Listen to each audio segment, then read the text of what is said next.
where number 1 North Carolina advances, defeating number 4 Butler 92-80 in that South bracket. The Bulldogs' run in the tournament came to an end despite a strong effort offensively. Playing in his final game, Andrew Shrebis led Butler with 21 points and chipped in 7 rebounds. Freshman Kamar Baldwin aided the starting unit by scoring 14 on an efficient 5 of 9 shooting. But it was all Tar Heels and their offense that controlled this one, Tim. Be too much, scoring 92 points, including 52 points in the first half. Joel Berry II led North Carolina with 26 points on 8 of 13 shooting. Junior Justin Jackson scored 24 as well, 5 dimes, in a game that was never really in doubt for the Tar Heels. They turned the corner about midway through that first half, opening up a double-digit lead, taking a double-digit lead into halftime. And even though Butler made a little bit of a run in the second half, it's the Tar Heels that will punch their ticket to the Elite Eight, waiting that UCLA-Kentucky winner for a spot to the Final Four out of the South region.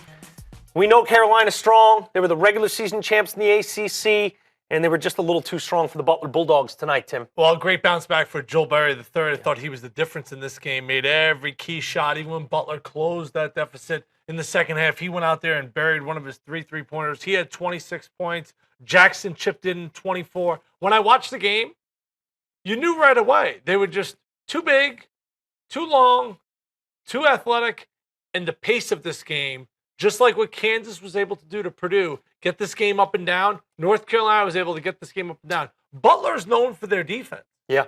They knocked off Villanova not once, twice. And especially at the Pavilion where the seniors had never lost. You know what they did in those games? They controlled tempo. Yeah. They slowed them down. And you could just tell the first 10 minutes of the game, North Carolina had 30 points. They were on pace to score over 100 points this game. Now they end up in the 90s, but I thought that the pace with all those possessions was going to favor what I thought was the more talented team. Butler was really never competitive. If you laid 7.5 by North Carolina, were you ever in a sweat? Not much. There was a little bit of a run from Butler to cut it to 11 in the second half, but right at that point, Roy called a timeout, got the guys kind of recharged, made a substitution, and the lead crept more towards 20 than, losing that cover that North Carolina always seemed to have. You mentioned Kansas. Now, Kansas is a team that has really showed you over the last couple games. Big second half against Purdue, 20-point win over Michigan State. They're a favorite, like Carolina, and they're showing you something right now. Are you seeing that extra little gear from the Tar Heels that let you know they're your pick? Are they giving you that confidence right now with their play today that they could cut down the nets? It's an interesting question because I felt like the way Kansas dominated Purdue in the second half, I felt like North Carolina came out and they were like, we have to set a tone. We have to set a tone early that before this whole tournament started, Duke was actually the favorite to win it all. North Carolina was the second favorite.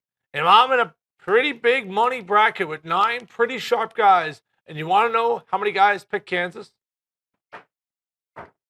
0. Now, there's only 2 guys that picked North Carolina. I'd be one of them. Antoine Walker would be the other. Dave Ross says Kentucky. I don't want to go through everyone else's picks. But I felt like North Carolina... Yeah, I feel like the care level of most people watching about who a lot of people in your specific pool picked is zilch. Slim to none. It's almost like fantasy football. They could care less.